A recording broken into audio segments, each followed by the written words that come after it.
Welcome back. Tonight, we turn not to the skies, but to the depths, the oceans. Are they only water, or could they be home to something stranger? What do you think? Share your thoughts in the comments below. This is part of the Unknown series, where we explore mysteries without easy answers, from the skies above to the waters below. Before we start, if these secrets of the deep keep you curious, don't forget to like and subscribe so you never miss the next encounter. So let's begin beneath the surface. Most of our planet is water, and most of that water hides a darkness no human eye has seen. We've mapped Mars more thoroughly than the ocean floor. Yet for more than a century, those who work the seas and skies have reported the same thing. Objects moving beneath the waves with a speed and precision no known craft should possess. These reports are not rare. They appear in ships' journals, radar logs, and official records, sometimes buried for years before surfacing. And among those who've witnessed them, one term is spoken quietly: USOs, Unidentified Submerged Objects. Unlike UFOs, these are not lights in distant skies. They are craft, or something like craft, operating in an environment that should make such movement impossible. At depths where pressure crushes steel, they maneuver as if unchallenged. They accelerate faster than submarines, turn without slowing, and sometimes rise from the deep to slip seamlessly into the air. Some are silent, known only by sudden breaks in sonar. Others glow with pale light, visible for miles across black water. Whatever they are, they do not behave like human technology. And this is not a modern mystery. From early naval logs of the 20th century to Cold War patrols and encounters declassified only in recent years, the pattern remains. Our oceans may be hiding something we still do not understand. These aren't rumors. They're events that forced navies to act. One of the first came more than a century ago, when a steamship off Africa reported something no one could explain. In the early hours of September 1902, the British steamship Fort Salisbury was making her way across the Atlantic, off the coast of West Africa. The voyage had been calm. The air was heavy but still, the seas low and uneventful, the kind of night officers welcomed, steady progress with no surprises. On the bridge, an officer stood watch. Far forward on the bow, a lookout scanned the dark horizon. The watch was routine, the kind of slow, silent stretch where minutes seemed to drag. It was just after 3 in the morning when the first sign of trouble appeared. The lookout's voice cut the quiet. 2 steady lights were ahead, low on the water. The officer lifted his glass. The lights were not stars. They were not the scattered flicker of lanterns from another vessel. They seemed fixed, holding their distance, unwavering. They were set apart, like the beam of a great ship. But something was wrong. There was no silhouette of masts or smokestacks. No sound of engines carried over the water. Nothing but the faint wash of the sea could be heard. No movement broke the horizon except the slow, natural heave of the ocean itself. The officer studied the sight. The lights remained steady. Their placement suggested something structured, deliberate. And yet no vessel should have been there, not at that hour, not without sound or form. As the Fort Salisbury drew closer, a vast bulk seemed to rise out of the night.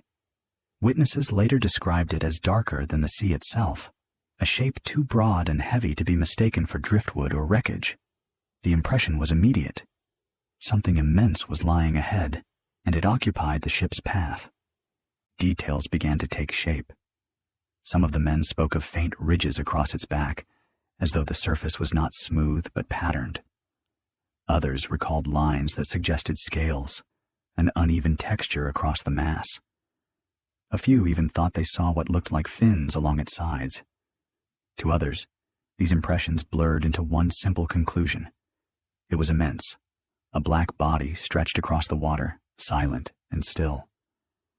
For a moment, the officers on watch thought collision was certain. The mass loomed larger as the ship pressed forward. The steady lights continued to shine, low and unbroken, casting no reflection and offering no explanation. The bridge braced for impact. The order to stand by was given. Then, without warning, the bulk began to sink. It did not thrash like a whale. It did not roll like a great fish or dive like a pod of dolphins breaking water. Its descent was different, measured, steady, as though carried out by intent. It slid beneath the surface with deliberate slowness, the kind of motion that suggested control rather than instinct. The two lights moved down with it. For a brief moment, they glowed faintly beneath the waves, holding their fixed distance even as they sank. One after the other, they faded. And then they were gone. In moments, the ocean was dark again. The horizon was empty. The sea lay calm, as if nothing had disturbed it. The men on watch waited, their eyes fixed on the black water. They expected some return, a rise, a ripple, any sign of movement. But nothing followed. The surface remained unbroken. The massive form, whatever it had been, did not return. The Fort Salisbury continued forward, her engines steady, her course unchanged. Yet the memory of what had passed hung heavy on the crew. They had seen something vast. They had seen it sink. And now it was gone. When calm returned to the bridge, the officer on duty entered the incident into the ship's log. His words were chosen carefully. The account was not embellished. It did not speculate. It did not reach for explanation. It noted only the essentials. The two fixed lights seen ahead, the vast bulk that appeared to block the ship's course, the impression of ridges or fins, and the slow, deliberate descent beneath the waves. Later, when the story began to circulate beyond the ship, the captain himself vouched for the honesty of his men. He affirmed that the officers had written what they believed they saw. No exaggeration had been made. No invention had been added. The log reflected the event as it had been witnessed, plain and unadorned. Still, the encounter left questions that no one could answer. A living creature seemed unlikely. No whale carried paired lights that shone steadily, and no fish was known to hold formation with a glow so fixed and unwavering. The idea of some deep-sea animal failed to explain the symmetrical lamps or the immense shape that moved with such quiet control. Yet a ship seemed just as impossible. In 1902, submarines existed only in primitive forms, small experimental craft still limited in design and ability. No navy, anywhere in the world, possessed a machine vast enough to match the scale described that night. And none could have slipped silently beneath the surface with such ease, vanishing without leaving behind a trace of wake or sound. The Fort Salisbury pressed onward with her voyage. The sea closed behind her, calm and uneventful once more. But for the men on duty that night, the moment lingered. Two steady lights on the surface of the Atlantic. A black structure broad enough to span the beam of a steamship. The slow, deliberate descent into black water. And then, only emptiness. The logbook still carries their words. Plain, unadorned, their entry stands as though even the officers themselves struggled to find language equal to what they had seen. They could only write what was before their eyes. The lights, the shape, the descent, the disappearance. What passed beneath the Fort Salisbury that September night was never explained. And more than a century later, the account stands as it did then, a calm record of something vast and unaccountable, moving in the ocean where no known vessel should have been. Years on, beneath the ice with cameras and sonar, another crew would record something just as hard to explain. In 1964, the United States Navy ship Eltanin carried out scientific missions far from land. Converted from freighter to research vessel, she was equipped with instruments designed to probe the deep ocean. She carried sonar arrays, magnetometers, and cameras that could be lowered thousands of meters into the dark. On August 29, 1964, the vessel was operating off the coast of Chile. The assignment given that day was simple in outline, but immense in scale.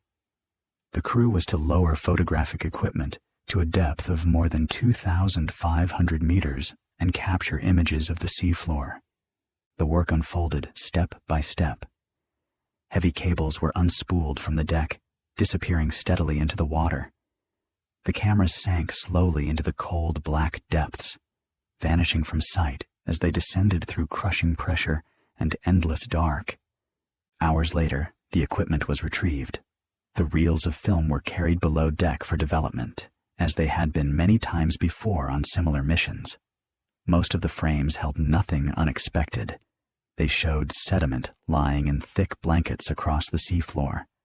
They showed scattered rocks, jagged and irregular. They revealed the shadows of strange creatures, adapted to a world with no light. It was exactly what the crew had grown used to recording. But among those familiar frames was one that did not fit.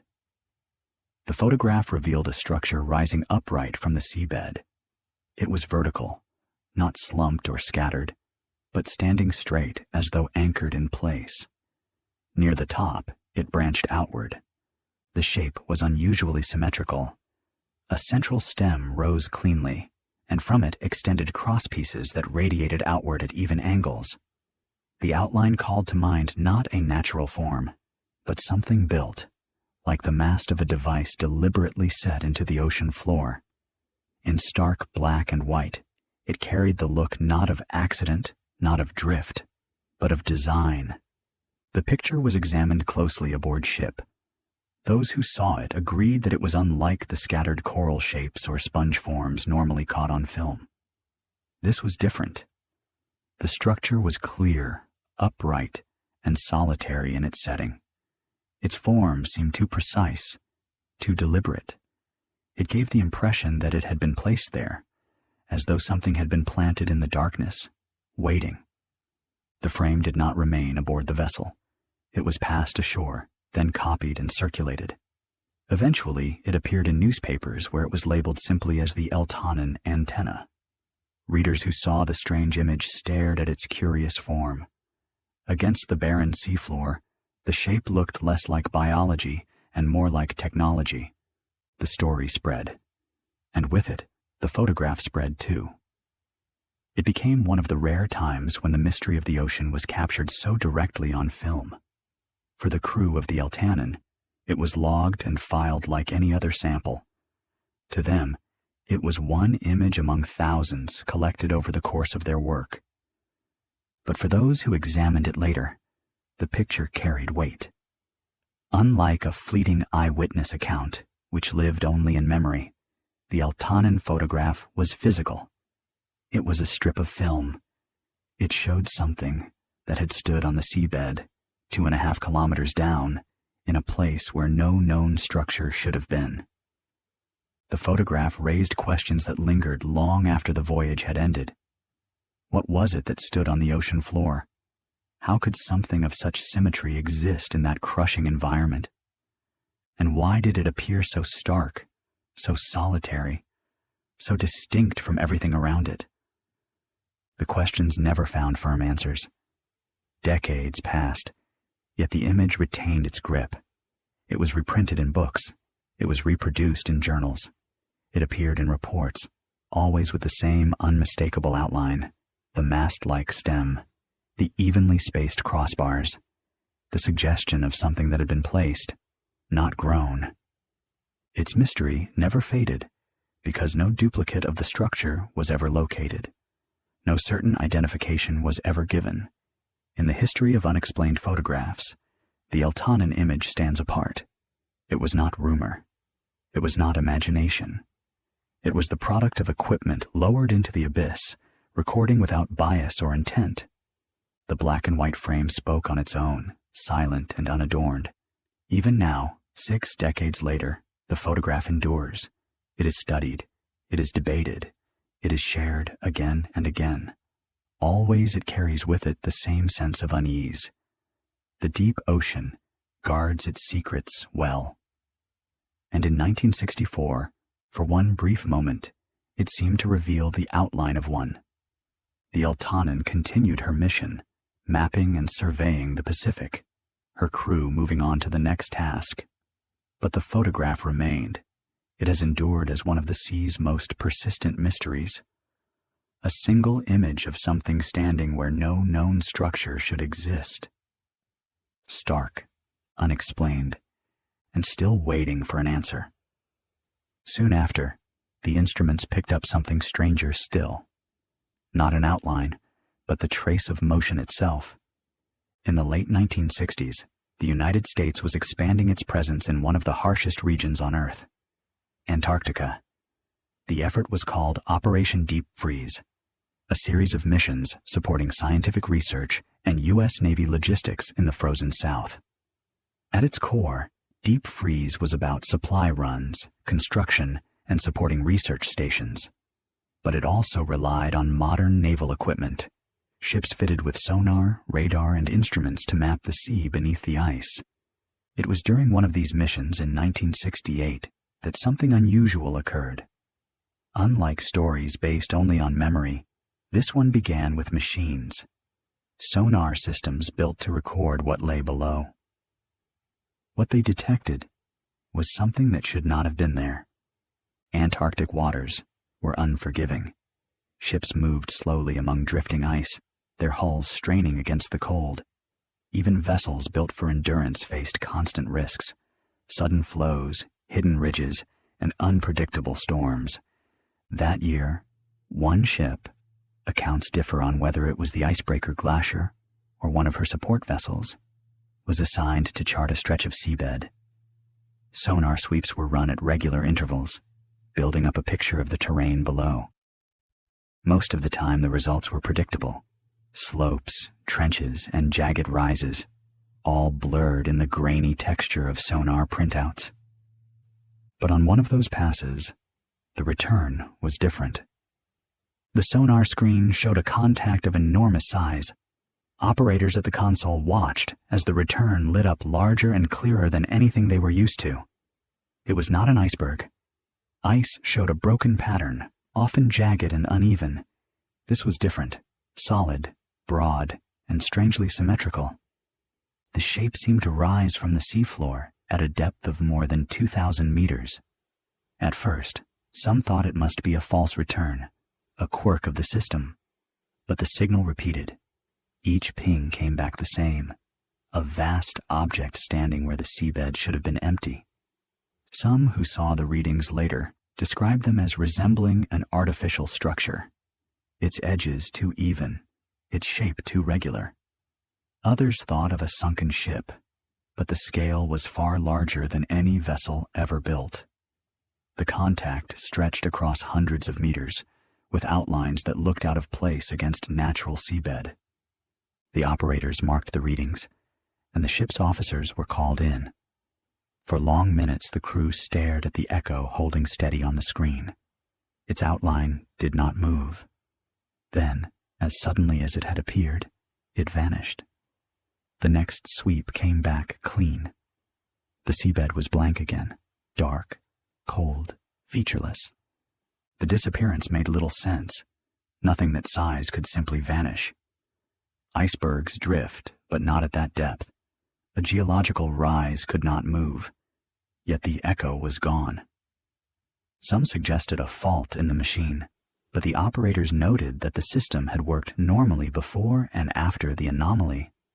Others speculated about a swarm of sea life, but the readings were too sharp, too solid. Biological returns were scattered, never this uniform. This had been an object. In the sonar room, the men kept their voices low. Some thought they had discovered a hidden seamount, a rise missed in earlier surveys. Others were less sure, wondering if it could have been a wreck or even something still alive. No agreement was reached, but the unease lingered. The ship's log had to reflect the event. Regulations demanded the record remain plain, without speculation. The officer in charge entered the incident as an unidentified sonar contact of unusual magnitude observed at depth, persistent for several sweeps, then gone. No theories, no guesses, just the bare facts. But among the men, the memory was not so plain. That night, in the mess, talk circled back to the anomaly. Some admitted they had felt uneasy watching the shape hold steady, dominating the screen.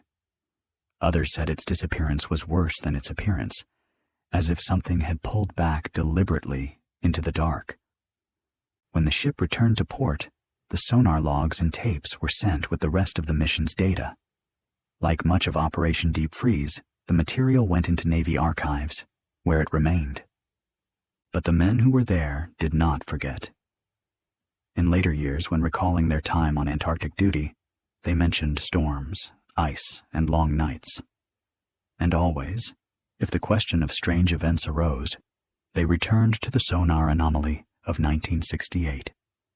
They remembered the moment when the instruments had shown them something massive, a shape that should not have been there.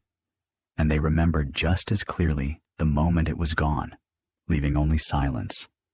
The Antarctic night closed in again. The ship moved on with its course, and the strange return that had filled the sonar screen was left behind, unresolved and unexplained. In nearer waters, what had been marks on a chart emerged as an unfolding operation in a Norwegian fjord. The first to notice were the fishermen. Nets that had been cast in the usual way came back torn or else pulled with a force that seemed greater than anything they had experienced before. On more than one occasion, boats were jolted from below, the sudden impact strong enough to shake men standing on deck. Ripples moved across still water without any obvious source, spreading in straight lines that suggested movement below. Soon, others began to mention something stranger. Hunters traveling in small boats reported feeling deep vibrations running through their hulls. The sound was not like the calls of whales or porpoises, noises they knew well. Instead, it was steady, low and deliberate, a pulse that seemed to come from far beneath them. The vibrations were felt as much as they were heard, a slow thrum that passed through wood and water alike. Word of these events spread quickly through the nearby villages. Fishermen shared what they had experienced, and hunters added their own accounts. The stories differed in detail, but the theme was the same. The fjord seemed to contain something large and unknown. It was enough to draw serious attention. At first, the response came from hunters who launched their skiffs with rifles and harpoons. They searched the fjord as though tracking a large animal, circling the areas where disturbances had been reported. Nets were cast again and again in hopes of trapping whatever was moving beneath the surface. As the reports multiplied, more boats joined in. Fishing vessels that usually worked the waters for their catch now devoted their time to searching. The scale of the effort increased, and soon it was more than a local hunt. Eventually, the Norwegian Navy dispatched ships to assist. By midsummer, the fjord had become unusually crowded. Small boats moved between larger vessels, running search patterns and watching the surface for the slightest sign. Lights swept the water after dark, and men waited with rifles at the ready. The fjord, normally a quiet place broken only by the sound of oars or nets being hauled, became the setting for a full-scale pursuit. Reports from the search accumulated but offered no clear conclusion. Nets came back torn again and again, sometimes shredded as if cut through by force from below. Ripples appeared on open water, where no vessel was present, spreading out into waves before fading back to calm. On at least one occasion, hunters claimed to see a dark, massive shape rolling just beneath the surface. It was smooth, broad, and unlike the movements of whales or fish known in the region. The impression was of something large and heavy, moving with steady purpose. What struck many was how the disturbance seemed to respond to pursuit. Boats that tried to close the distance found the ripples shifting further away, always just out of reach. When engines were cut in an attempt to drift silently, the fjord would go still.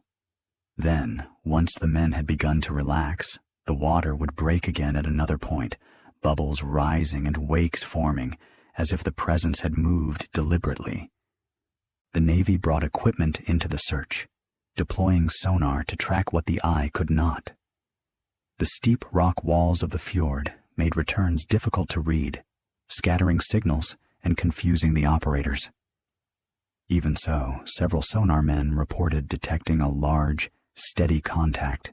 It appeared solid, moved in a way that suggested control, and held its shape longer than a school of fish could. Yet each time the ships tried to fix on it, the contact vanished. Attempts to corner or contain the disturbance all failed. Nets were strung across the fjord, only to come back in tatters. Boats lined up to block possible routes, but wakes appeared elsewhere, as if the object had slipped past unseen. Gunfire was directed into the water more than once. Harpoons were thrown, yet no mark was ever made, and no trace was ever found. The pursuit stretched on for weeks. Through late summer, men scanned the fjord for signs. But in time, fuel was spent, nets were ruined, and patience grew thin. Gradually, the hunt was abandoned. The Navy pulled back its ships. Fishermen and hunters returned to their normal work. By the arrival of autumn, the fjord was quiet again. The waters lay still, the disturbances gone. Nothing more was seen. No wreck was recovered. No animal was caught. No material evidence surfaced to prove what had moved in the fjord that summer. What remained were the memories and accounts of those who had taken part.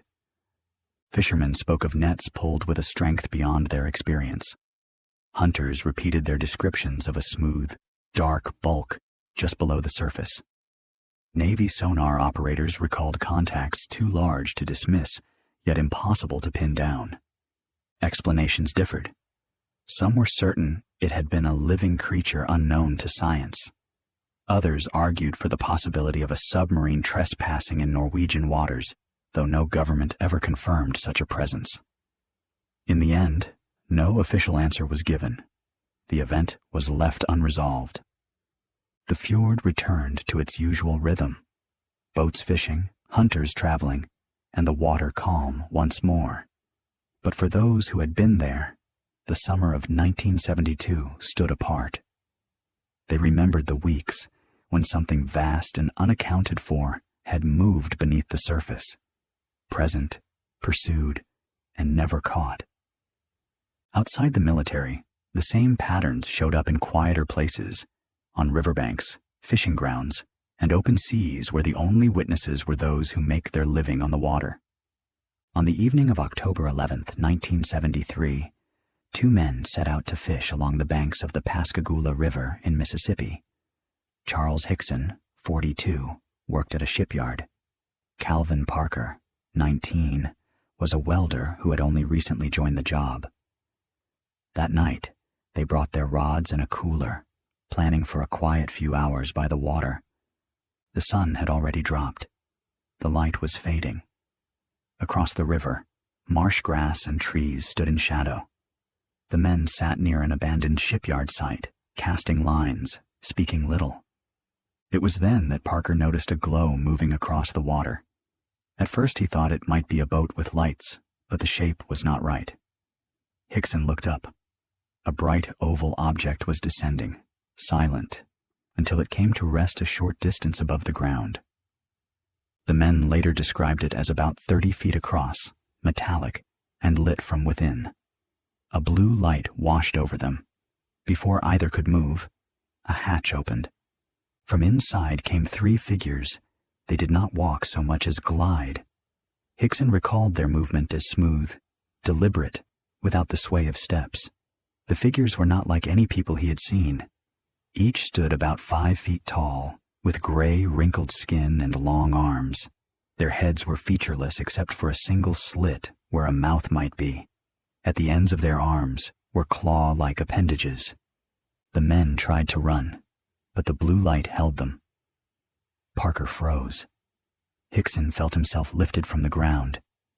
Two of the figures seized him under the arms and carried him toward the craft. Parker, though resisting, was also taken. Inside, Hickson later said, he was brought into a bright room. A device like a large eye moved about his body, scanning. He could not move, though he remained fully aware. The figures made no sound. Parker, in his own account, described a similar experience, being examined by something that circled his head, then losing sense of time until he was set back outside. When the men found themselves again on the riverbank, the craft was still there. The figures released them, glided back inside, and the object rose.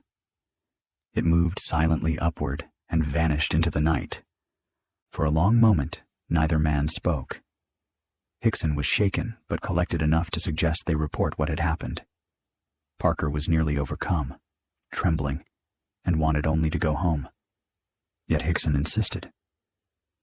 They drove directly to the Jackson County Sheriff's Office.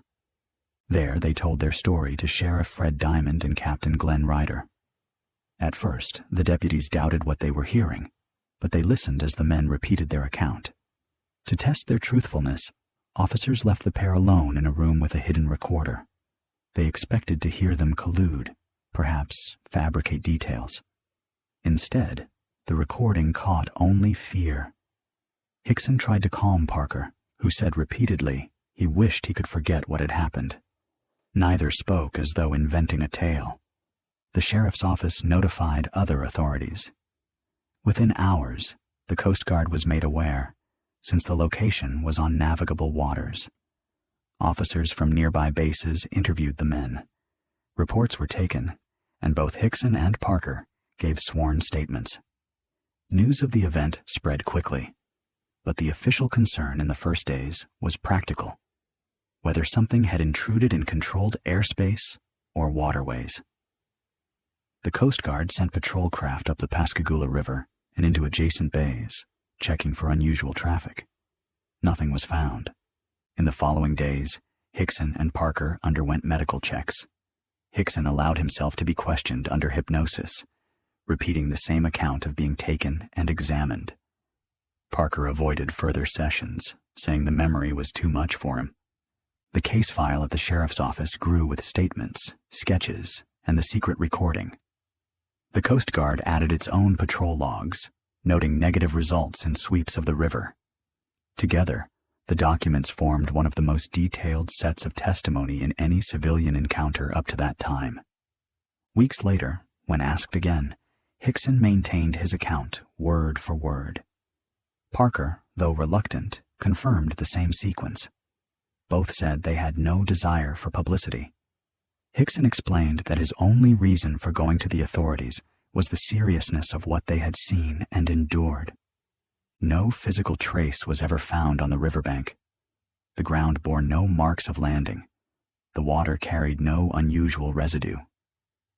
The only record remained in the testimony of the men and the official reports filed after that October night. Years later, copies of the sheriff's tape surfaced, still carrying the raw voices of the two fishermen. Steady in Hickson's case, nearly breaking in Parker's. The Coast Guard logs also remained, listing patrols in the Pascagoula Channel, each ending the same way. No contact. What happened on the banks of the Pascagoula River was never resolved. Two men went out to fish. Both returned shaken, insistent that they had been taken aboard a craft unlike anything on Earth. Their words were recorded immediately, their fear preserved on tape, and their story followed by police and Coast Guard alike. The waters of the river closed again to their usual traffic. Fishing boats, barges, small craft moving under the bridges. But in the files of Jackson County and the U.S. Coast Guard, the October 1973 encounter remained, logged and preserved, a civilian report that pulled law enforcement and military attention into its wake. Far from the Gulf, another inland sea would produce a story stranger than most. Lake Baikal in southern Siberia is the deepest freshwater lake on Earth. More than a mile deep in places, its waters are cold, clear, and vast. By the early 1980s, Soviet naval units trained there regularly, using the lake to test diving equipment, endurance, and under-ice operations. One exercise produced reports unlike anything else in the files.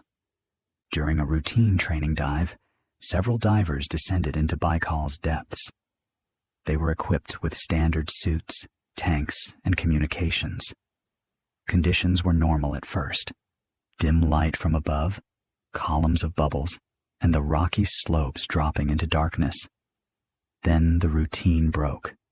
The men reported seeing shapes moving in the water around them. At first, they assumed it was another dive team, but as the figures drew closer, the details came into focus. They described large humanoid forms, nearly 3 meters tall, moving easily in the dense water. No visible oxygen tanks, no standard diving gear. Instead, the beings appeared to wear pale, tight-fitting coverings and rounded helmets that hid clear features. At least 3 of these figures were seen. They did not rush the divers or retreat. Instead, they hovered at a distance, moving slowly as if comfortable at the depth. The divers attempted to approach. Orders were given to capture one using nets. That attempt ended the encounter. The figures accelerated away without visible propulsion, covering distance faster than any human could underwater. Soviet divers gave chase, exceeding their safety limits. Several made uncontrolled ascents. 3 developed severe decompression sickness. Emergency treatment was attempted, but not all survived. The incident was logged officially as a training accident. Those who had been present spoke differently. They recalled the sighting of humanoid forms just before the accident. In internal accounts, the surviving divers described the beings' movements in detail. One compared them to walking through air, unhurried yet impossibly fast when threatened. Another recalled how their pale coverings seemed almost luminous in Baikal's filtered light, making them visible even as they retreated into deeper water. These observations, brief as they were, became fixed in memory, a fragment of clarity before the chaos of emergency ascents. The reports did not stop there. In the following years, Soviet units and local fishermen noted strange underwater lights. Spheres of illumination rose from the depths, hovered beneath the ice, and vanished again. Patrols recorded sonar contacts too large and steady to be schools of fish, yet impossible to track for long.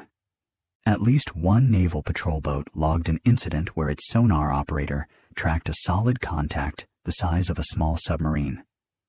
The object held steady at depth, then rose rapidly before disappearing off the scope. The crew reported no accompanying surface disturbance. To them, it suggested something operating outside the performance of any known vehicle. The diver incident, combined with the later accounts, gave Baikal a reputation inside Soviet files as a place where unusual underwater phenomena appeared. No physical evidence was recovered. The descriptions remained in testimony only. After the collapse of the Soviet Union, fragments of these accounts circulated more widely. The essentials stayed the same: military divers, humanoid forms without gear, an attempt to capture, and serious consequences. What makes the Baikal accounts stand apart is the overlap of sources: divers, patrol crews, and local fishermen, all describing unusual events within the same region and time frame. While not identical, the reports shared a pattern: beings or objects moving with ease where human limits quickly collapse. The Lake Baikal case is notable because of who made the report. These were trained military personnel operating under controlled conditions. Their description of beings moving freely at great depths, immune to pressure and without breathing equipment, remains without explanation. In later years, sightings of luminous spheres and large sonar contacts continued to surface, but none matched the strangeness of the divers' direct encounter. Back in the Pacific, reports of the deep phenomena surfaced again.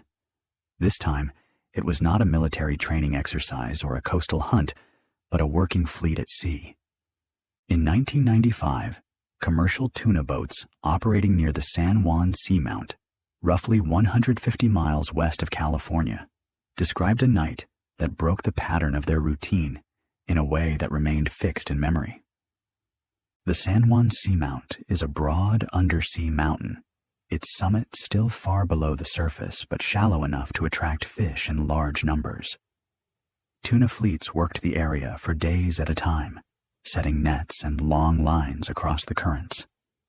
The nights were long but familiar, with deck lights burning, nets being hauled, and crews resting in shifts. On one of those nights, multiple vessels reported seeing the ocean itself change. Crews described the water as suddenly illuminated from below. Not the way phosphorescence glows when disturbed, but a wide, even radiance, as if a sheet of light had been switched on beneath the surface. One captain said the glow was so strong that the hull of his vessel cast a shadow upward, the way it would under daylight. The glow was not stationary. According to the fishermen, the light moved in broad, sweeping patterns beneath the fleet, changing from pale white to amber and back again.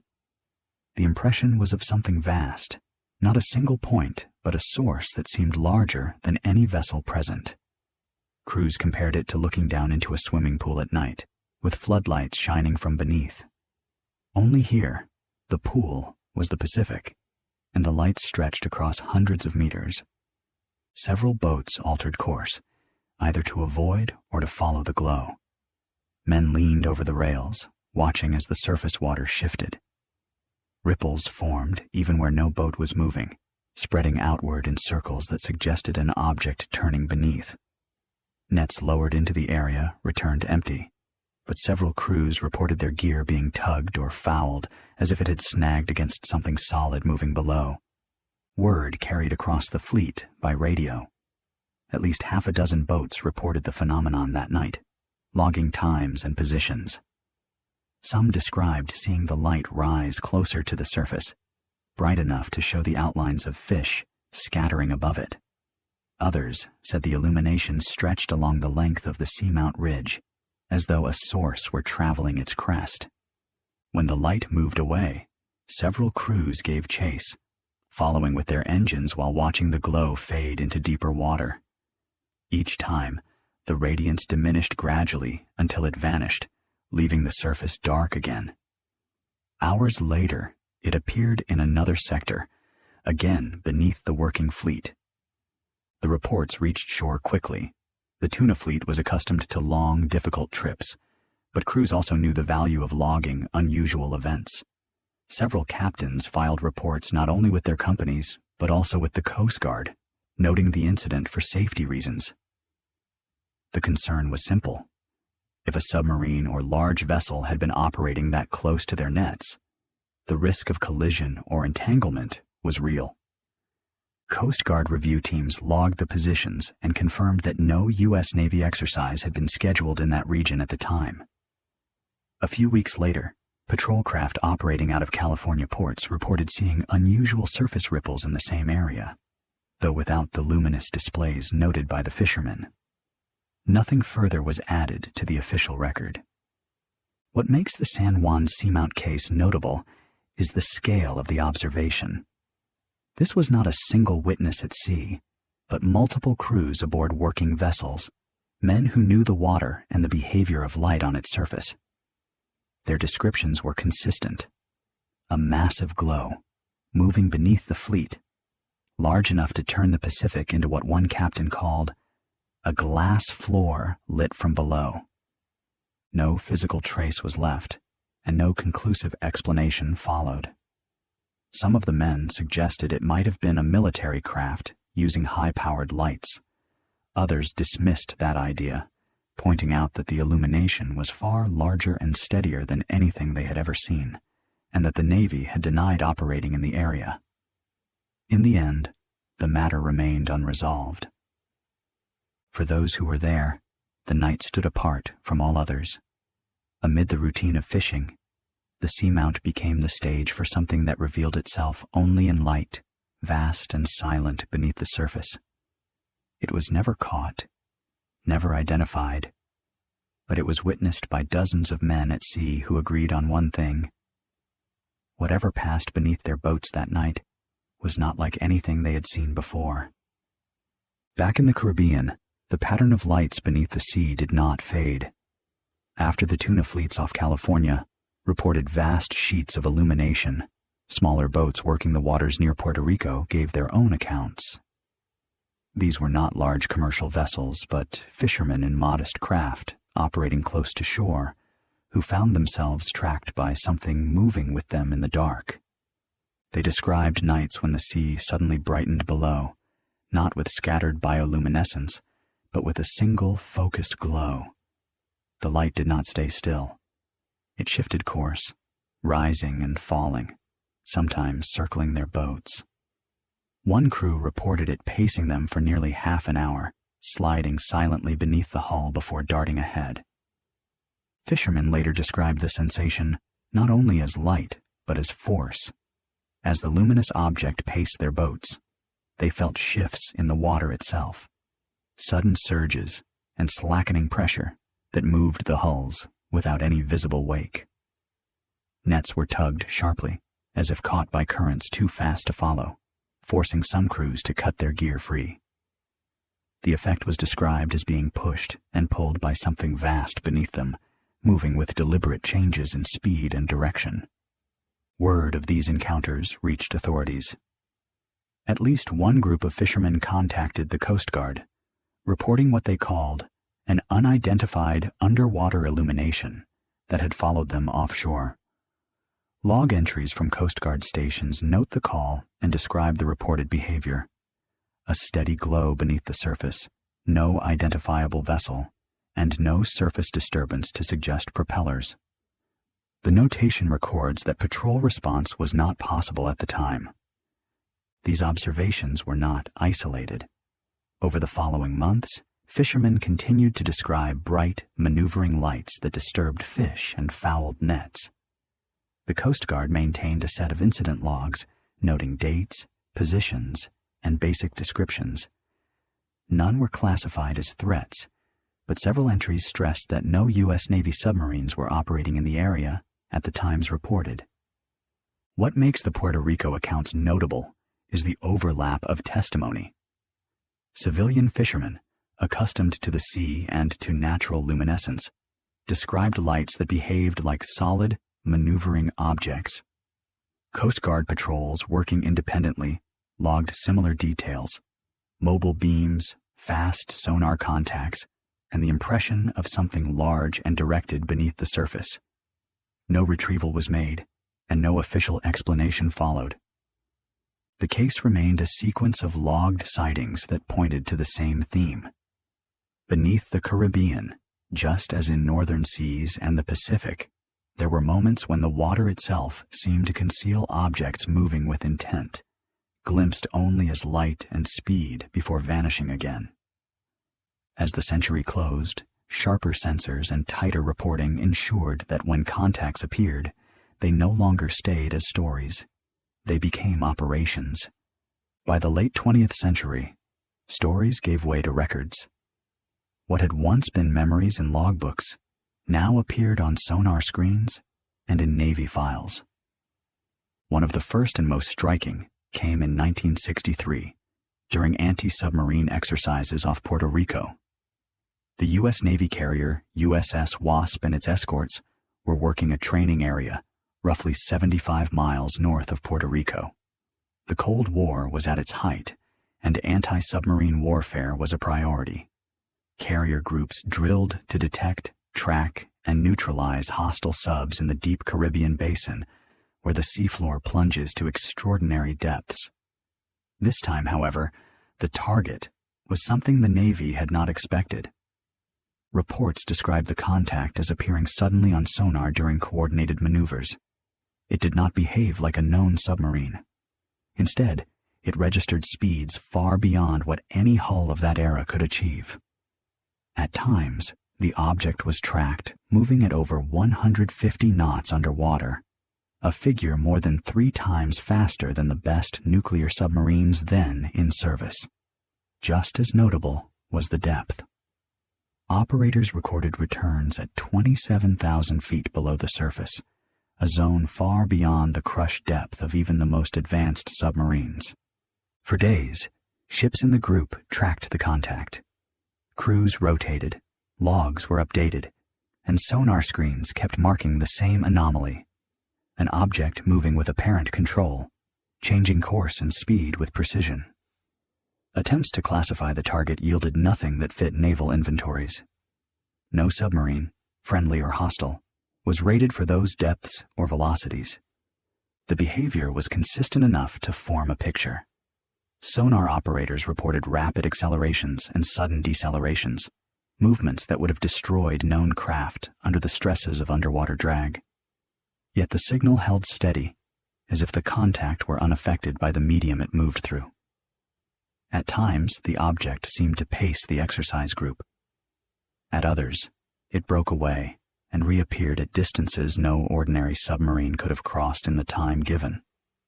Naval procedure required that anomalous contacts be logged and reported through command channels.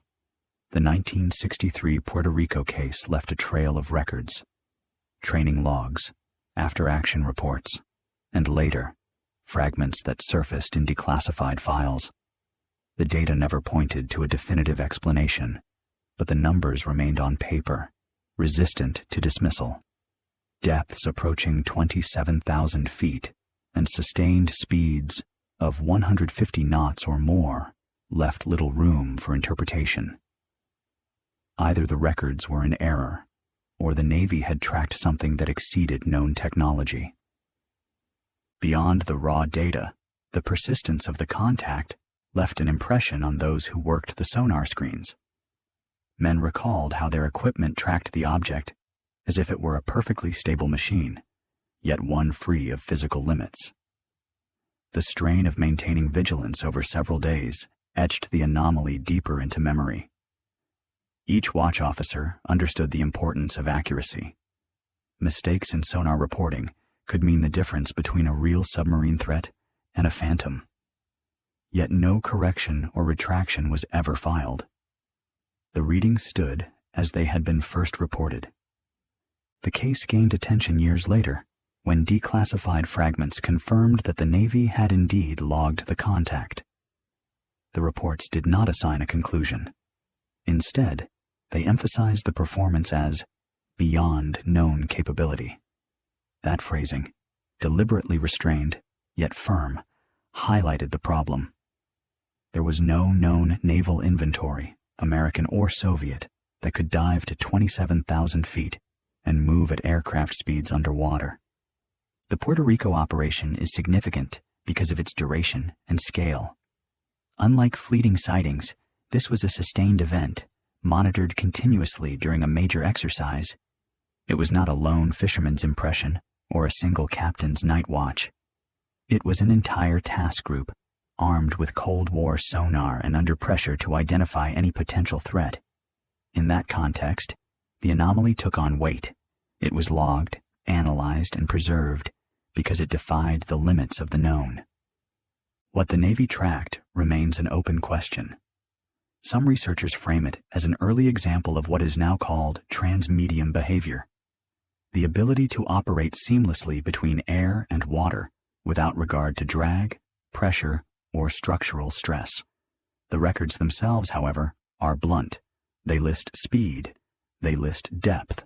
They note that no submarine of the time, or since, has matched those figures. In the decades since, the Puerto Rico case has been revisited in light of later reports. The combination of extreme depth and extreme speed reappears across Navy files and in accounts from other nations. Each time, the data presses the same question. If the numbers are correct, what kind of vehicle was being tracked? No resolution followed the 1963 exercise. The contact disappeared as suddenly as it appeared, leaving the ships to resume their drills. But in the record, the anomaly stayed. For the men who logged it, the episode was a reminder that the sea, even when charted, patrolled, and scanned with the most advanced tools of the era, could still return signals that had no place in the catalog. For investigators who came later, the Puerto Rico operation stood as a marker. It was not a story retold from memory. It was a Navy record, written in the cautious language of officers who dealt in precision. And what they recorded was an object that moved through the Caribbean depths with speed and endurance no known craft could match.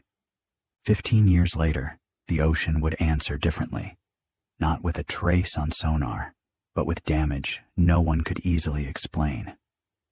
In early 1978, the U.S. Navy Knox-class frigate USS Stein FF-1065 returned to port with damage unlike anything seen before in peacetime service. The frigate had been conducting routine operations in the Pacific, working with the Navy's powerful new sonar systems designed to detect submarines at long range. These domes, fitted to the underside of ships, housed sensitive acoustic equipment and were built to withstand enormous stress. They were shielded, streamlined, and tested against the hazards of the open sea. But when Stein pulled into the dry dock, engineers saw that something had torn the sonar dome apart. The dome itself was covered in gouges and scratches, as though a set of claws or blades had raked across it. More than half of the protective coating had been stripped away. In places, entire sections of the fiberglass covering were shredded. This was not the result of impact with debris or collision with another vessel. The damage had an organic quality, as though some living force had tried to rend the dome open. When fragments of the torn material were examined, investigators made a discovery that only deepened the mystery. Embedded in the shredded fiberglass were remains that appeared biological in nature. Small hooks and barbs, similar to the chitinous claws of a deep-sea creature. They were unlike the barnacles or mollusks that sometimes attach themselves to ship hulls. Instead, these were sharp, curved, and strong enough to gouge a surface designed to resist tremendous ocean pressures. Navy engineers were left with a puzzle. No known marine life matched the size implied by the damage. Squid and octopus were considered, but the scale of the markings far exceeded what even the largest giant squid could produce.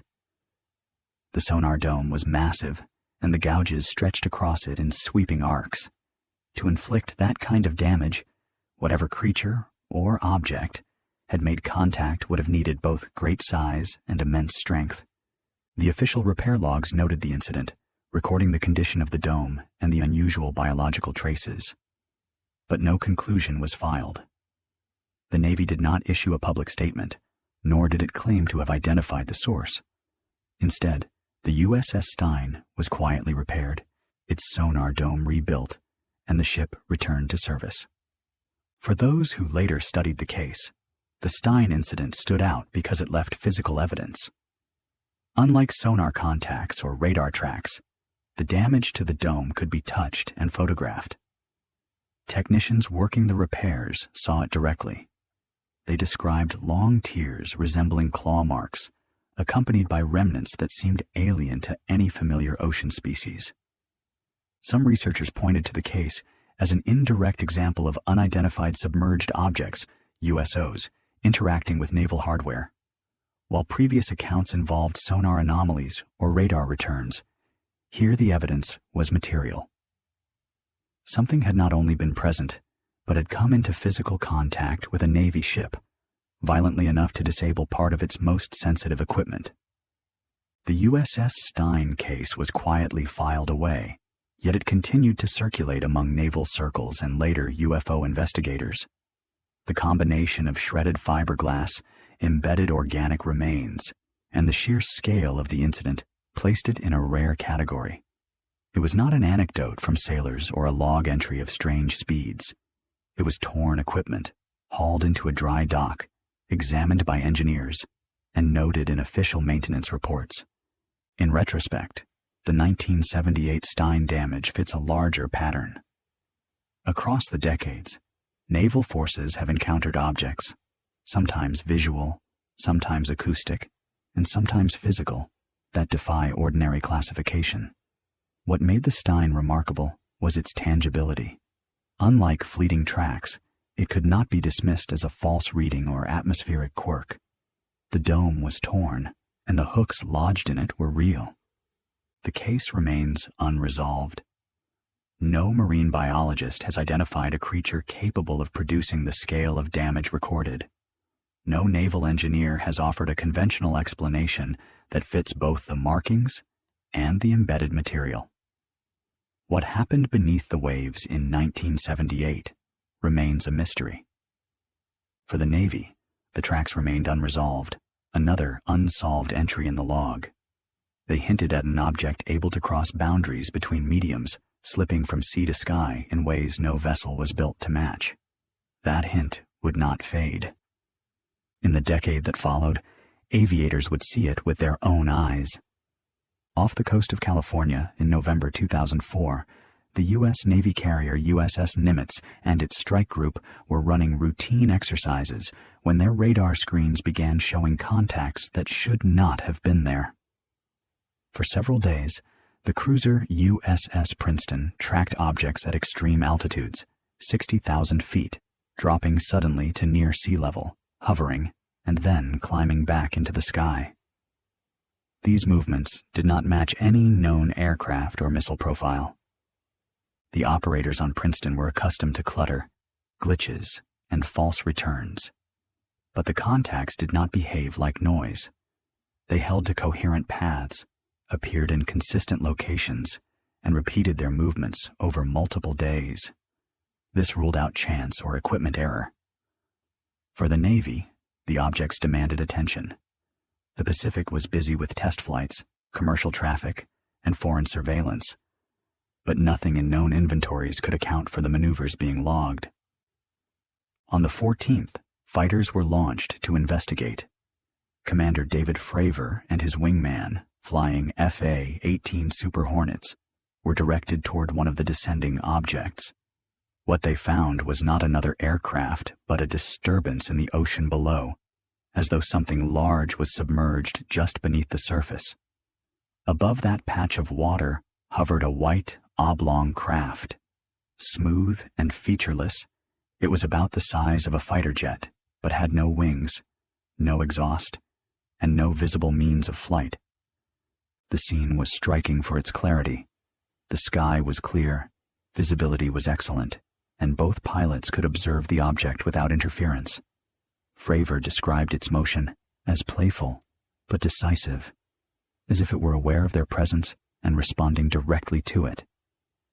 Unlike conventional intercepts, where geometry and thrust determined who gained position, the Tic-Tac operated outside the rules.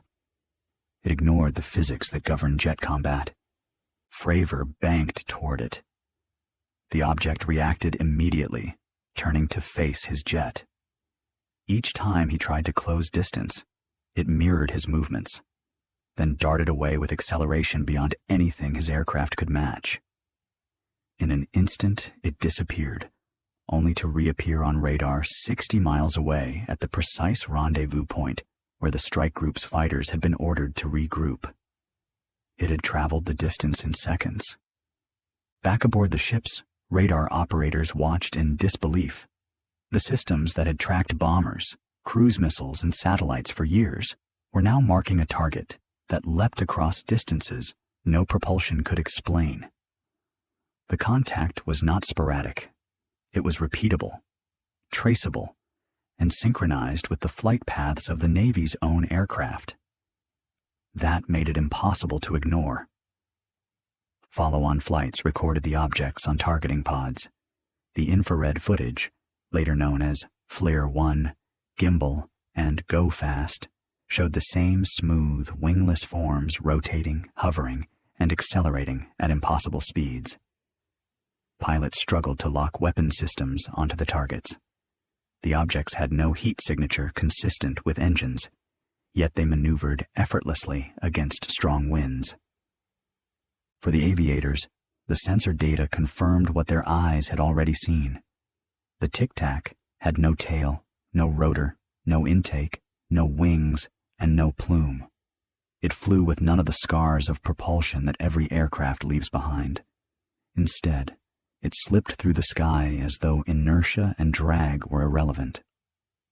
What set the Nimitz encounter apart was not just pilot testimony, but the layered record. Radar operators on Princeton had tracked the contacts for days. Visual observers confirmed them in flight, and advanced sensor pods captured them on tape. This was not a fleeting anomaly, but a coordinated observation across multiple Navy platforms. The Navy had seen anomalies before, strange blips, unexplained lights, pilot reports that lingered only in memory. But here, the chain of evidence was multi-domain. The radar gave speed and altitude. The pilots gave sight and description. The pods gave imagery that could be replayed, slowed, and analyzed. Each piece reinforced the others, building a case that could not be waved away as misperception. Logs and data were collected. As in earlier decades, the material was sent up the chain of command. But this time, fragments eventually leaked beyond classified channels. When the footage was released years later and acknowledged as genuine by the Pentagon, the case became a modern touchstone. The performance described remained unexplainable. The Tic-Tac had descended tens of thousands of feet in seconds, hovered motionless, paced supersonic fighters, and anticipated their movements. Its accelerations defied aerodynamic limits. Its stability suggested a kind of flight not bound by ordinary drag or inertia. No American or foreign inventory matched the profile. This raised quiet but significant implications. If the data were accurate, then the Navy had encountered a craft that outclassed its own strike fighters in every measurable way: speed, agility, endurance. If the data were flawed, then the failure was just as serious. It would mean multiple independent systems, across air and sea, had simultaneously malfunctioned in a way that produced the same false picture. Either outcome unsettled those charged with defense. For the Navy, the event was preserved in restrained language, unidentified. Yet for the aviators and operators involved, it stood as the most extraordinary contact of their careers. The data did not describe rumor or speculation. It described a craft that moved through secure American airspace with abilities no known technology possessed. What the Nimitz strike group tracked remains unresolved. Some frame it as the clearest case of transmedium capability, the suggestion that the same objects seen above the ocean might also move within it. Others caution that the event demonstrates something simpler, that even the most advanced defense systems can still be confronted by the unknown. The case endures because it was more than a story. It left behind tapes, radar tracks, and testimony that converged. For the Navy, it was another entry in a long file of anomalies. For the public, it was a moment when the curtain lifted, however briefly, to show that the limits of flight, and perhaps of the sea below, may not yet be the limits at all. Soon, attention turned from what the sky revealed to what the sea concealed. In 2019, crews aboard U.S. Navy vessels off the East Coast began reporting a kind of sonar contact that carried its own label: fast movers. The name was informal, coined by operators in the sonar rooms, but it reflected a pattern they could not ignore. These were not faint blips or questionable returns. The objects appeared suddenly, locked in on multiple screens, and showed speeds that exceeded anything in the Navy's undersea catalog. Sonar traces showed what looked like solid contacts, moving at hundreds of knots beneath the surface. For comparison, the fastest submarines in service rarely reached 40 knots. Even advanced torpedoes, designed for speed over short distances, did not approach the figures that sonar operators were logging. The tracks would appear, cut across the screen in seconds, and vanish as quickly as they came. What made the reports notable was not just the numbers, but their repetition. Crews aboard more than one vessel described the same thing: different patrols, different nights, but always the same term circulating in conversations: fast movers. In sonar rooms where discipline was routine and speculation discouraged, the phrase carried weight. It meant operators recognized a class of contact that resisted the ordinary categories. As with earlier eras, the Navy's procedures ensured the logs did not vanish into rumor. Records were entered, systems checked, and reports moved up the chain. The official files did not call them fast movers, but the slang survived among the sailors because it was more descriptive than any formal designation. It was shorthand for an anomaly, a target that moved too quickly to be a submarine and too steadily to be dismissed as clutter. Fragments of these reports would only surface later in the slow trickle of documents released under the Freedom of Information Act. The language in those papers was cautious, as always. Entries referred to anomalous sonar contacts, unresolved tracks, or unexplained high-speed returns. Yet the sailors' phrase filtered through. Fast movers became known outside the fleet, a rare glimpse into the vocabulary used by crews when the official terms fell short. The FOIA material was sparse, but what it revealed mattered. It showed that the events were not singular, not confined to one vessel or one night. Instead, they were recurring enough that the phrase carried from ship to ship across different deployments. Each file was thin on detail, but together they formed a thread, evidence that the Navy was still encountering the same kind of puzzle logged in decades past. For the operators, the tracks were always fleeting. They could not be pursued or classified before they were gone. No wreckage followed. No known submarine was ever intercepted at those speeds. The contacts left nothing but their trace across the screens, and the puzzled notes of those who watched them vanish. The importance of the 2019 Fast Mover reports lay in their timing. By that decade, the Navy's sonar systems were far more advanced than those of the Cold War era.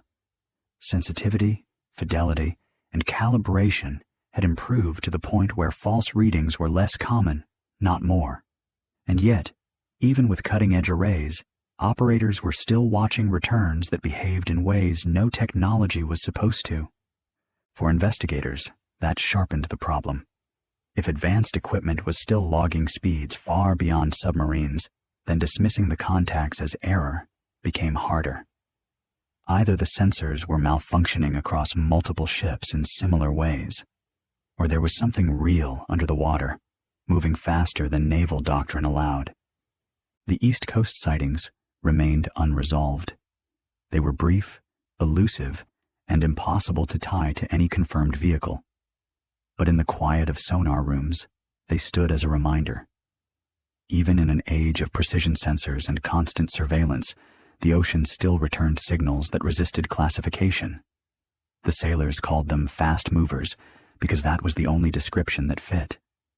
In the official files, they were left at that, anomalous, unexplained, and marked down only as another entry in the Navy's long record of contacts that moved too fast to belong to anything known. With reports stretching from radar rooms to sonar screens, the Navy was left with traces that refused ordinary classification. The question that remained was not whether the contacts existed, but how they could move as they did. Theories followed. One of the most persistent ideas attached to USO reports is that the objects are not just passing through the oceans, but using them as home. The logic is simple. The sea covers most of the planet. It shields activity from casual observation, and its acoustic properties can mask movements from sonar in ways land and air cannot.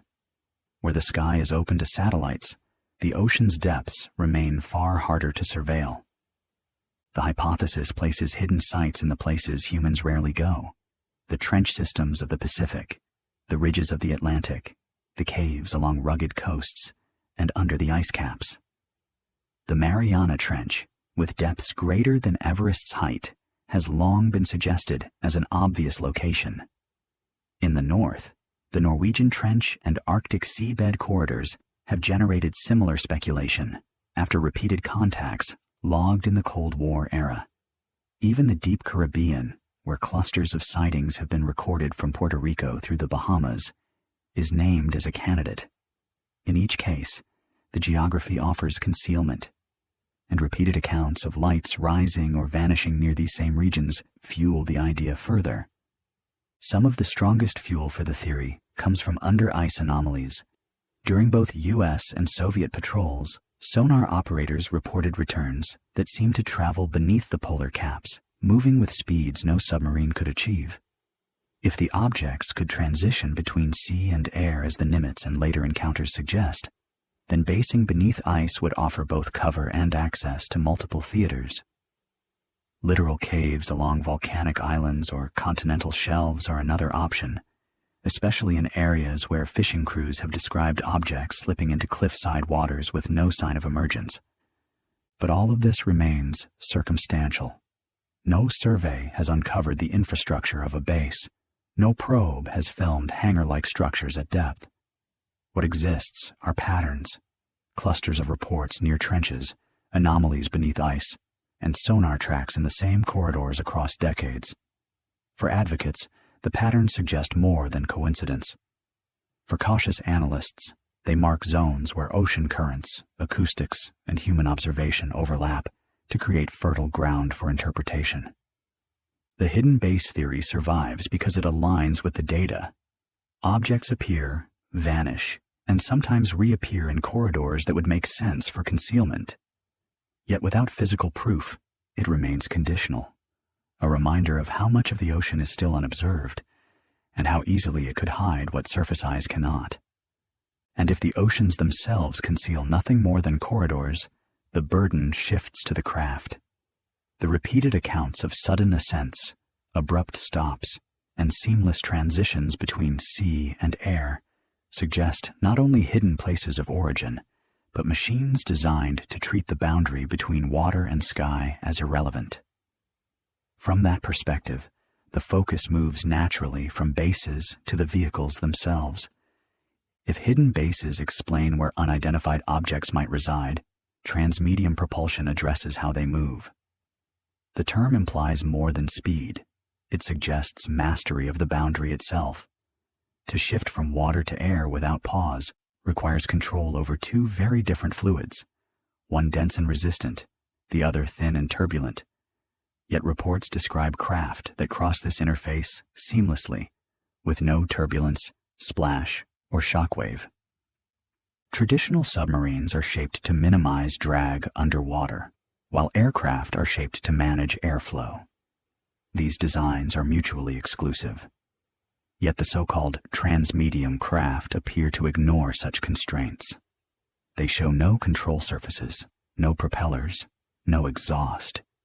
Reports of underwater velocities exceeding 150 knots, sudden right-angle turns, and instantaneous ascents from depth into open air are consistent with performance beyond hydrodynamic or aerodynamic limits.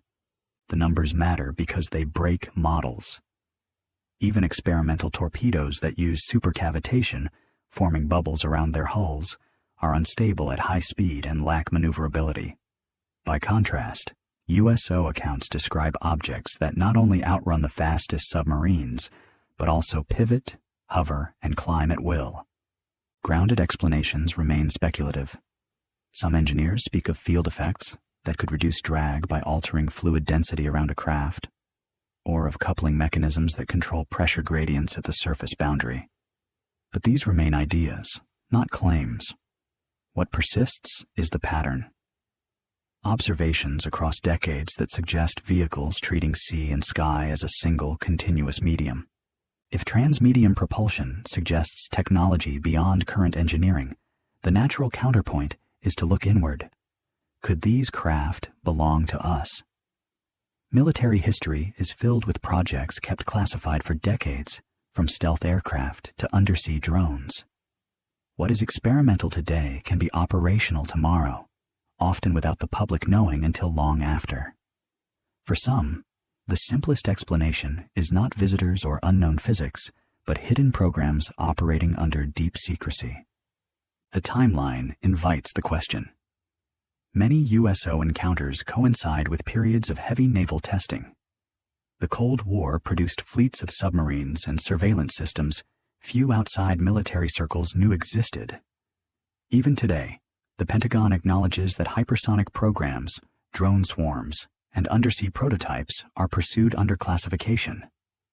the possibility remains that what sailors and aviators describe are glimpses of platforms not meant to be seen. But the performance gap complicates the claim. Speeds logged underwater far outpace known submarines. Right-angle maneuvers at those velocities are not just difficult but destructive under the laws of physics as applied to conventional hulls. Aircraft transitioning from sea to air without structural compromise would require breakthroughs no leaked program has ever hinted at. Still, secrecy works precisely because capabilities remain unknown. Advocates of the classified technology theory argue that if any nation had achieved such propulsion, it would be hidden as carefully as nuclear weapons once were. Whether these craft are foreign or domestic, the possibility that they are human remains a question intelligence services cannot dismiss. If some argue that the anomalies are products of hidden technology, others step back further and suggest no technology at all is required. Before classified craft or transmedium vehicles, there is always the possibility that the ocean and atmosphere themselves are playing tricks. Not every anomalous return or unusual light needs an exotic explanation. The ocean is full of effects that can deceive even trained operators. Sonar in particular is vulnerable to layers of temperature and salinity, which bend and refract sound, producing ghost contacts that seem to move faster or farther than they are. A school of fish can appear as a solid mass. A submarine wake can linger as a false track. Bioluminescence, triggered by turbulence, can light patches of sea in ways that suggest propulsion. For a watchstander in low light, the impression can be striking. Thermal layers are another culprit. When sound travels through water of different densities, it can create the illusion of high speed or sudden jumps in depth. Operators have long known of false targets caused by these shifts. Even on radar, atmospheric ducts can carry signals far beyond line of sight, allowing distant aircraft or ships to appear as if they are in impossible positions. These natural explanations appeal because they require nothing more than the environment already present. They remind us that oceans and skies are complex theaters where perception often outruns certainty. Yet the weakness of this theory is that it explains only the edges of the record. Nature confuses, but it rarely imitates with such precision. Having explored the theories, the question turns back to the larger picture: what the oceans may still be hiding, and what the encounters ultimately leave unresolved. Across the reports, one pattern repeats. Objects appear where they should not, vanish into the depths, and sometimes return as if nothing can hold them back. Radar tracks, pilot testimony, sonar echoes, all point to the same puzzle, yet none offer the answer. So we are left to ask, are these things truly moving through our seas, or only shadows of something we cannot yet explain?